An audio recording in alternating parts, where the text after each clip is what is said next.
Entrez, nous vous attendions.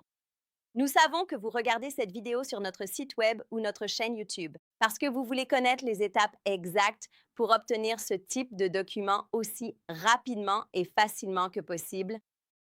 Alors attachez votre ceinture, c'est parti. Si vous regardez cette vidéo, c'est sans doute que vous voulez savoir où et comment faire une demande urgente. Un POSL, certificat d'incumbency, jugé document non enregistrable par le secrétaire d'État du Texas. Combien ça coûtera? Quels sont les délais de traitement? Et comment commander une apostille du Texas avec nous? D'abord, les documents non enregistrables par le secrétaire d'État du Texas, comme un certificat d'incumbency, ne peuvent être envoyés par email ou fax pour apostiller, mais il y a une exception à cela que nous allons aborder dans un instant. Envoyez-nous ou déposez l'original du certificat d'incumbency signé à l'encre. Les photocopies sont refusées à notre siège d'Austin, au Texas. Deuxièmement, les documents non enregistrables doivent être notariés à l'encre par un notaire du Texas. L'usage d'un notaire d'un autre État ou pays est proscrit. Seul celui du Texas est autorisé. Ensuite, vous, un avocat ou un notaire du Texas, devez inclure ou joindre à votre document non enregistrable soit ce texte de jurat ou d'attestation de notaire du Texas, comme montré ici. Donc, sur tout certificat d'incumbency, vous devez avoir soit ceci, qui est la formulation du jurat du notaire du Texas, soit l'autre, c'est-à-dire l'un ou l'autre. Vous ne pouvez pas utiliser les deux. Choisissez une seule option, car si vous prenez les deux, l'État du Texas vous rejettera. Ceci est le texte d'attestation du notaire du Texas. Donc, votre notaire, vous-même ou l'avocat, devez écrire ceci sur votre document. L'un de ceux-ci, juste là. Et vous pouvez aussi simplement cliquer ici. Et cela téléchargera le texte du jurat du notaire. Et vous pouvez simplement l'imprimer et l'attacher à votre document. Si vous souhaitez télécharger et utiliser l'attestation notariale, il vous suffit de cliquer sur ce PDF, cela le téléchargera et vous pourrez l'attacher à votre document. Vous pouvez aussi utiliser un notaire en ligne du Texas pour faire notarier votre document par visioconférence, même si vous ne résidez pas au Texas ou aux États-Unis. Dans ce cas, utilisez notre page Contact pour nous envoyer votre document signé et notarié électroniquement. Plus besoin de nous envoyer quoi que ce soit par courrier ou de le déposer. Voici votre contact. Vous pouvez cliquer sur l'un de ces liens pour accéder à notre formulaire de commande d'apostille du Texas via le bouton Formulaire de commande en bas de page. Remplissez ce formulaire en ligne, imprimez-le, puis déposez-le ou envoyez-le par courrier avec une étiquette de retour prépayée FedEx ou UPS. Ainsi, nous pourrons renvoyer tous vos documents à vous-même ou à la personne de votre choix, n'importe où dans le monde. Si vous choisissez la version électronique, pourquoi la notarisation électronique? Rien à envoyer par courrier ni à déposer. Ensuite, téléchargez 3 éléments sur notre page de contact. Vous téléchargerez un PDF de votre document notarié électroniquement, un PDF de votre étiquette d'expédition retour prépayé UPS ou FedEx et un PDF de notre page de formulaire de commande. Lorsque vous remplissez notre formulaire de commande en ligne, au lieu de cliquer sur le bouton d'impression, vous allez simplement l'enregistrer en PDF sur votre ordinateur. Et ensuite, vous téléchargerez ce PDF sur notre page de contact. De cette façon, vous n'aurez jamais à quitter votre domicile. Rien à envoyer par la poste, ni besoin de vous déplacer. C'est vraiment très simple. Il y a ensuite l'étape 2 qui concerne les instructions d'expédition. Je vais vous expliquer comment vous allez nous envoyer les documents et comment nous allons vous les renvoyer. Donc, l'expédition aller-retour, comment créer les étiquettes d'expédition et ce que vous devez faire. Donc, selon que vous obtenez une apostille au niveau de l'État, du fédéral ou de l'ambassade, ou bien les trois, si vous visez un pays non signataire de la Convention de la Haye, vous devez passer par ce qu'on appelle la légalisation ou l'attestation des documents. Et si c'est un document au niveau de l'État, comme par exemple un acte de naissance pour, disons, le Vietnam ou la Thaïlande, il faudrait le faire au niveau de l'État du Texas, puis aux États-Unis, le département d'État et ensuite l'ambassade de ce pays. Et c'est la troisième étape. Je vais donc expliquer tout cela, notamment comment vous devez procéder pour l'envoi. Pour nous faire parvenir vos documents, il n'y a généralement que deux façons. La plus simple, recommandée pour 99% des gens, c'est d'envoyer vos documents en livraison express. Envoyez vos documents à notre adresse d'Austin, indiquée sur le bon de commande et dans les instructions d'expédition. Ou, si vous êtes à Austin, déposez-les chez nous. Encore une fois, cela n'affecte pas la procédure expliquée à l'étape 3. Cela ne change pas la procédure, par courrier ou sur place. Aucun service sans rendez-vous n'existe. Vous ne pouvez pas venir au bureau et repartir avec l'apostille. Les apostilles se font au secrétariat d'État texan ou au département d'État ou au consulat de ce pays étranger. Nous traitons toutes les légalisations dans notre bureau de Washington, D.C. Dans les ambassades étrangères à Washington, D.C., qui regroupent 99% des ambassades du monde. Je vais donc vous expliquer ce que vous devez faire. Donc, si vous comptez nous envoyer vos documents par courrier, merci de ne pas utiliser la poste. N'utilisez pas la poste des États-Unis. Ils perdent sans cesse des documents et des milliards de dollars par an pour une raison simple. Ils sont incompétents. Ils sont peu fiables. Évitez-les. N'envoyez pas vos documents par la poste et ne nous demandez pas de vous les renvoyer par ce biais, car le suivi est généralement catastrophique. Nous recommandons FedEx, mais si vous préférez FedEx ou UPS. En Europe, en Amérique du Sud ou en Amérique centrale, le service le plus répandu est DHL. Mais encore une fois, c'est le plus fiable. Nous le recommandons et nous expédions avec eux chaque jour. Nous envoyons jusqu'à 10 000 documents et nous avons des clients sur 6 continents. Il ne nous manque que l'Antarctique, c'est FedEx. Ils sont de loin les plus fiables. Si vous voulez que vos documents ne soient ni endommagés ni perdus, ils sont les plus fiables et ce sont aussi les moins chers si vous envoyez des documents. Aux États-Unis, de loin. Et je vais vous donner un exemple. Nous expédions à notre bureau de Washington, D.C. depuis Austin, Texas. C'est au centre du Texas, tout à fait à l'opposé du pays, aussi loin que possible, jusqu'à l'océan Atlantique à Washington, D.C.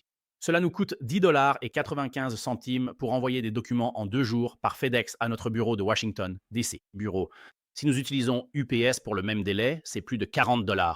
Si nous utilisons la poste, c'est plus de 20 $, environ 23 $, donc plus du double. Donc, si vous envoyez des documents, FedEx est bien moins cher qu'UPS ou la poste dans ce cas, surtout si vous devez le faire rapidement en une nuit ou en 2 jours. La plupart des gens ne se rendent pas compte que c'est uniquement si vous utilisez l'option FedEx One et notre vidéo sur nos pages d'expédition va vous expliquer cela. Je vais vous expliquer cela. Voici donc les liens sur lesquels vous allez cliquer. Ce sera donc une longue vidéo, encore une vidéo de 15 ou 20 minutes. Elle va vous guider à travers quelque chose que FedEx ou UPS n'expliquent même pas sur leur site web. Nous avons des captures d'écran et une vidéo qui vous guide à travers ces captures d'écran pour vous montrer comment créer une étiquette de retour prépayé sur fedex.com ou ups.com depuis n'importe où dans le monde. Où que vous soyez, vous pouvez générer une étiquette prépayée en ligne, l'imprimer et nous l'envoyer par courrier. Vous pouvez aussi nous envoyer le PDF par email. Attention, nous n'acceptons pas les documents Word, GIF ou JPEG. Il nous faut impérativement le PDF original fourni par UPS ou FedEx lors de la création. Cliquez sur ces liens ici et vous verrez. Alors, une vidéo et des captures d'écran vous guideront pour vous expliquer comment faire cela où que vous soyez. Et si vous expédiez à l'international, vous devrez généralement remplir ce qu'on appelle une facture ou un reçu de douane.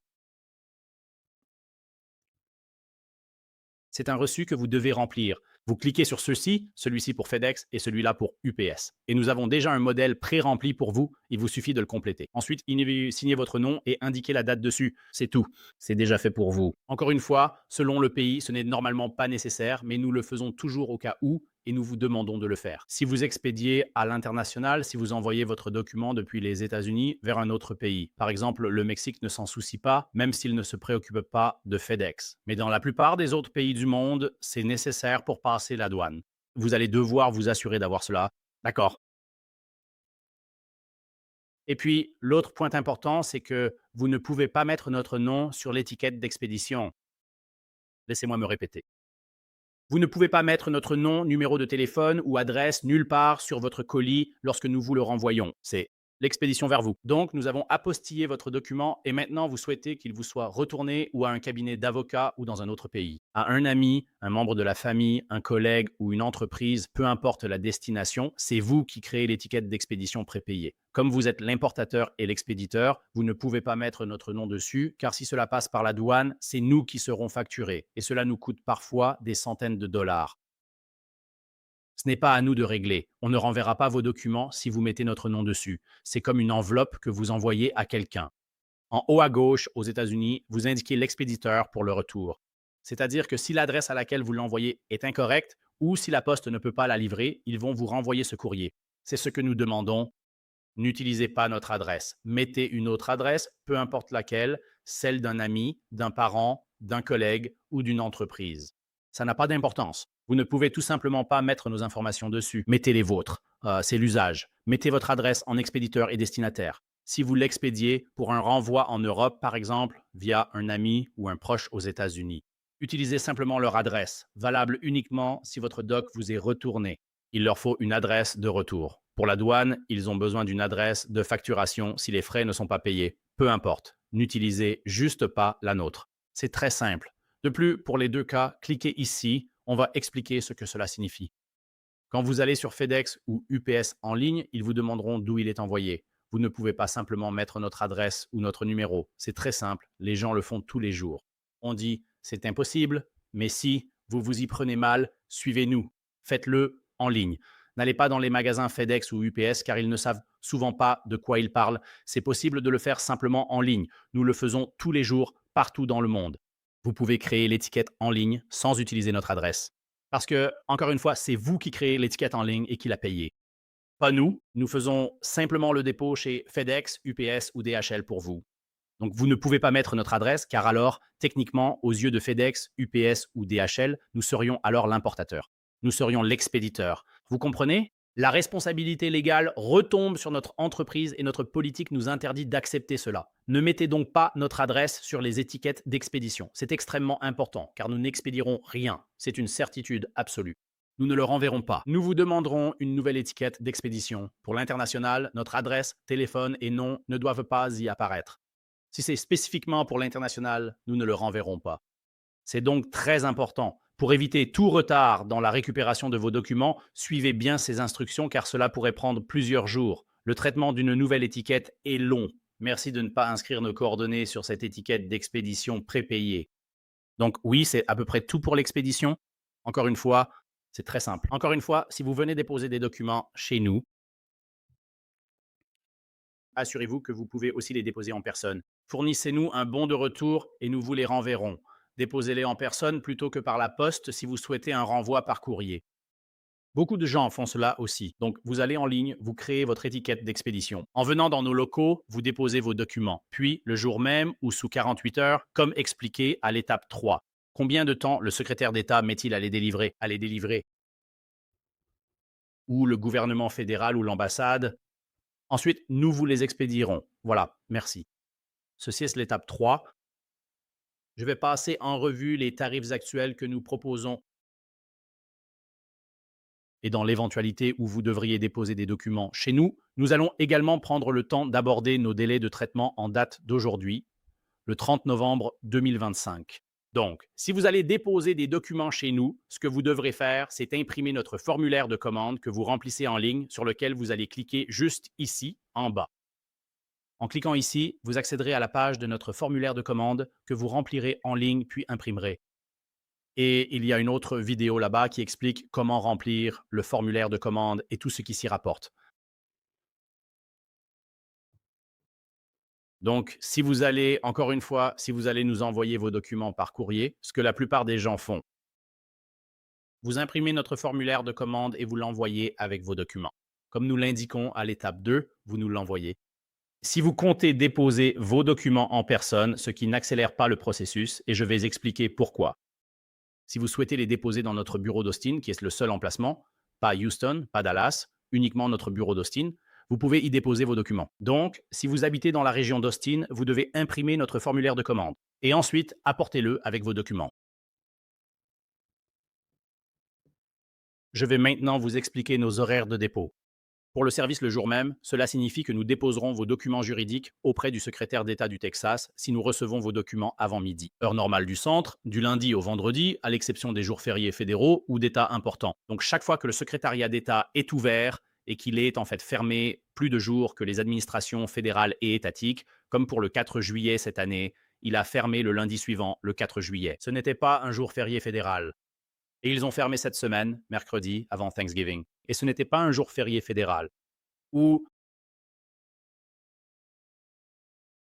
le Black Friday, il ferme. Ce n'est pas férié, mais il ferme. Donc 3 jours de fermeture cette semaine. Ils seront fermés 3 jours pour Noël. Ils ont annoncé la fermeture la veille de Noël. Le réveillon de Noël n'étant pas un jour férié fédéral, les bureaux ferment et nous ne pouvons pas déposer votre document. Gardez cela à l'esprit.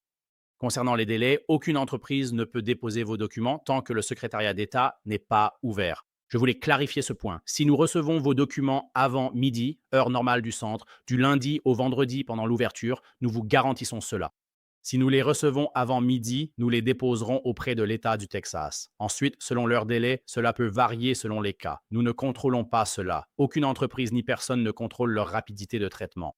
À l'heure actuelle, nous mettons cela à jour chaque mois. Dans quelques heures seulement, cela va passer à décembre 2025. Si vous regardez ceci en 2026 ou 27, peu importe ce qui est dit, ce qui compte vraiment et ce qui est indiqué sur cette page, juste ici, c'est le délai de traitement actuel pour le secrétaire d'État. Et je vais maintenant passer cela en revue dans nos exemples.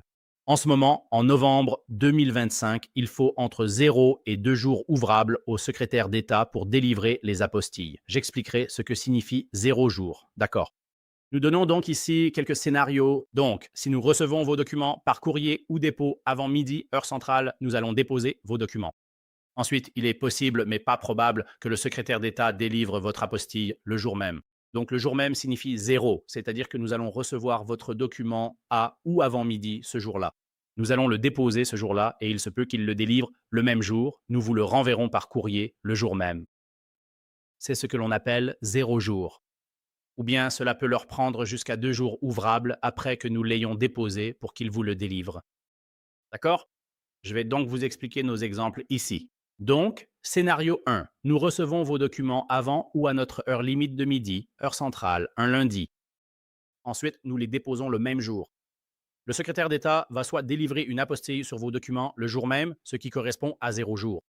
Le jour ouvrable suivant, il pourrait le faire, ce qui fait 1 jour ou bien 2 jours ouvrables. Donc, dans le pire des cas, vous le recevrez et il vous sera renvoyé par courrier le mercredi. Donc ça, c'est le meilleur scénario possible. Si nous recevons votre document avant midi. D'accord.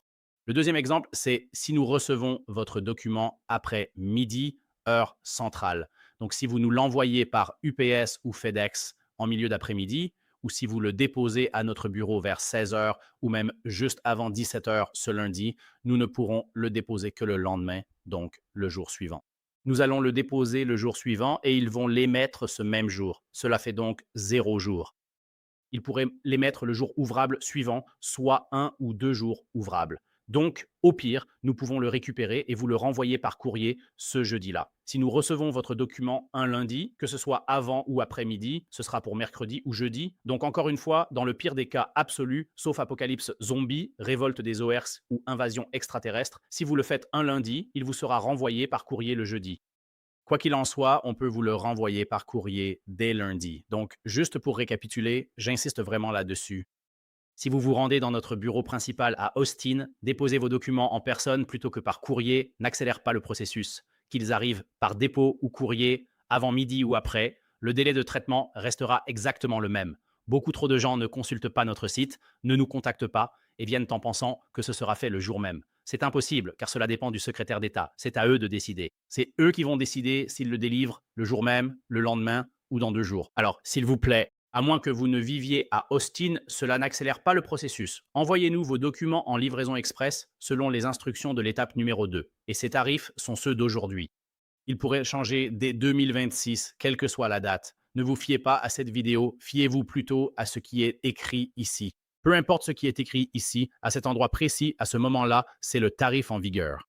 Donc, pour le premier document, si vous avez besoin de faire apostiller un document auprès du secrétaire d'État, c'est 95 dollars. Et cela inclut tous les frais de dépôt. Donc, vous ne nous envoyez pas de chèque, de mandat ou de chèque de banque. Vous ne nous envoyez pas d'argent pour les frais de dépôt auprès de l'État. Et vous ne faites pas la paperasse. Vous ne nous envoyez pas le formulaire de l'État. Nous avons nos propres formulaires et nous payons les frais de dépôt. C'est donc simplement 95 dollars, taxes comprises, tout compris. C'est tout ce que vous payez. Et si vous en avez plusieurs, c'est à tarif réduit. Petit tableau, pour un document, c'est 95. Pour deux, vous faut des apostilles. Et si c'est en même temps, c'est 170, 3, 245, ainsi de suite. Voici les tarifs en vigueur actuellement. Chaque document supplémentaire coûte 75 dollars. Quand vous êtes prêt à commander, cliquez simplement sur ce bouton vers notre formulaire d'apostille du Texas. Notez que ceci concerne uniquement le Texas. Cela ne concerne pas les tarifs fédéraux ou les tarifs pour entreprise, ni les tarifs du Texas pour les documents d'entreprise à apostiller, ni les frais d'ambassade. Ceci concerne spécifiquement uniquement le secrétaire d'État du Texas et les documents du Texas. Donc, les documents qui sont notariés par un notaire du Texas ou les documents émis par une entité texane, une ville, un État, un comté ou le gouvernement de l'État, comme un acte de naissance texan, un certificat de décès, une licence de mariage, un jugement de divorce, un casier judiciaire, des chèques, un permis de conduire, des procurations, ce genre de choses. Voilà, c'est l'étape 3. Merci.